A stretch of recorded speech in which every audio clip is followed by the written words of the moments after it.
वर्षा खंडारे, त्यानंतर हे तानाजी यादव संस्थेचे सहसचिव आणि सागर संभार संस्थेचा सदस्य. तर स्वातंत्र्याचा अमृत महोत्सव आणि संस्थेचा 6वा वर्धापन दिन त्यानिमित्त आम्ही उपक्रमाचे आयोजन केले आहे. त्याबाबत आम्ही ती माहिती देण्यासाठी हे तिथे आहोत. तर हरितवसुंधरा फाउंडेशन ही आमची जी संस्था आहे ती 15 ऑगस्ट 2016 पासून कार्य करते. महत्त्वाचं संस्थेचा जो उद्देश आहे तो वृक्ष संवर्धनाचा आहे आणि त्याला जोडूनच आम्ही इतर उपक्रम पण राबवतो. त्यामध्ये जे ते महापुरुषांची वैचारिक जयंती साजरी करणे असेल, विद्यार्थ्यांसाठी शैक्षणिक उपक्रम असतील, सोबतच आकाश निरीक्षण आणि तंत्रज्ञान, विज्ञान आणि तंत्रज्ञान यासोबत जोडण्यासाठी सुद्धा विविध उपक्रम विद्यार्थ्यांसाठी आम्ही जे ते राबवत असतो. आणि आता या उपक्रमामध्ये महत्त्वाचं जे आहे तर सोलापूर शहर आणि जिल्ह्यातील जे आहे एकूण 15 ज्या शाळा आहेत त्यातील आम्ही 75 विद्यार्थी जे आहे ते एकत्र केलेले आहेत आणि त्या 75 विद्यार्थ्यांना आम्ही शैक्षणिक साहित्य जे आहे ते देणार आहे. शैक्षणिक साहित्याचं स्वरूप जे असेल त्यामध्ये जे आहे एक बॅग, एक डझन वही, त्यानंतर वॉटर कलर्स, कंपॉस, जे उपयोगी शैक्षणिक साहित्य आहे ते सर्व आम्ही त्या किटमध्ये जे आहे ते केलेलं आहे. तर अशा एकूण 75 उत्कर्ष आणि मेहनती विद्यार्थ्यांना जे आहे ते आम्ही देणार आहे. हे विद्यार्थी निवडताना आम्ही शहरासोबतच जे आहे ते दक्षिण सोलापूर, उत्तर सोलापूर इकडचे विद्यार्थी म्हणजे ग्रामीण भागातले सुद्धा घेतलेले आहेत आणि सोबतच मराठी, उर्दू आणि कन्नड या शाळांचा पण त्यामध्ये जे आहे ते आम्ही समावेश केलेला आहे. तर या उपक्रमाचं एक महत्त्वाचं जे वैशिष्ट्य आहे तुम्ही बघत असाल आम्ही सर्वांनी जे ते फ्लॅग्स लावलेले आहेत. तर हे नेहमीचे फ्लॅग नाही आहेत, तर हे याचं वैशिष्ट्य हे आहे की हे फ्लॅग जे आहे ते प्लांटेबल आहे.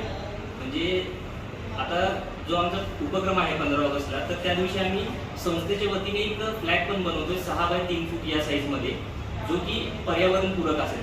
पर्यावरणपूरक किंवा प्लांटेबल फ्लॅग म्हणजे एक्झॅक्टली काय, तर हा फ्लॅग वापरून झाल्यानंतर जसं आता आम्ही बॅग म्हणून वापरतोय तो दिवसभर आपण वापरल्यानंतर संध्याकाळी फक्त आपण जर कुंडीमध्ये हा जसाच्या तसा ठेवला आणि त्यावर फक्त मातीमध्ये मिक्स करून जर पाणी टाकलं तर 4 ते 5 दिवसामध्ये ह्याच्यापासून रोप तयार होतं.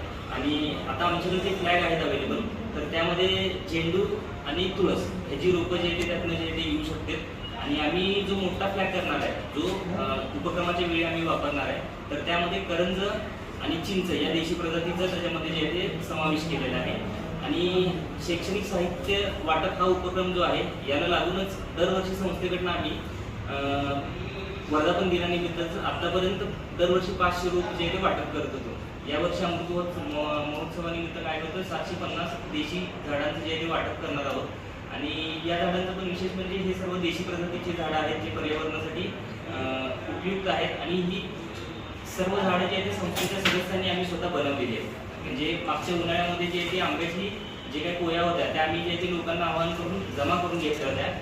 1000च्या आसपास आम्ही त्या जमा करून त्यानंतर त्या लावल्या होत्या आणि त्याच्या आता रोपं जे आहे ती तयार झालेली आहेत. तर ती रोपं पण आम्ही वाटप करणार आहे. त्यासाठी आम्ही ऑनलाईन पद्धतीने रजिस्ट्रेशन लोकांकडून म्हणजे नागरिकांकडून सोलापूरच्या करून घेतोय आणि त्या दिवशी या उपक्रमामध्ये उपस्थित जे जे येतील त्या सर्वांना आम्ही हे रोप वाटप आणि शैक्षणिक साहित्य हे दोन्ही उपक्रम जोडून आम्ही जे ते करतोय.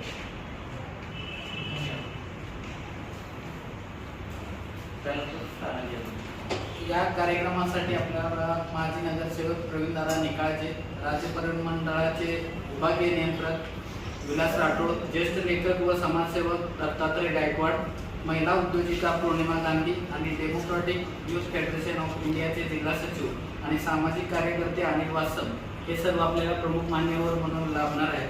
तरी सर्व पत्रकारांनी देखील आमच्या उपक्रमाला येऊन मार्गदर्शन करावं ही विनंती आहे. आणि प्लांटेबल फ्लॅग देताना आम्ही नागरिकांना आम्ही साधारण 400 ते 500 प्लांटेबल फ्लॅग देणार आहोत. त्या बदल्यात आपण त्या नागरिकांकडून एक रोप संस्थेकरिता घेणार आहोत जे आपण निसर्गामध्ये लावून त्याचं संवर्धन करण्याचा प्रयत्न करणार आहोत. ओके, धन्यवाद. 11 ते 1 या वेळेमध्ये आहे. सकाळी 8 म्हणजे शाळेच्या विद्यार्थ्यांना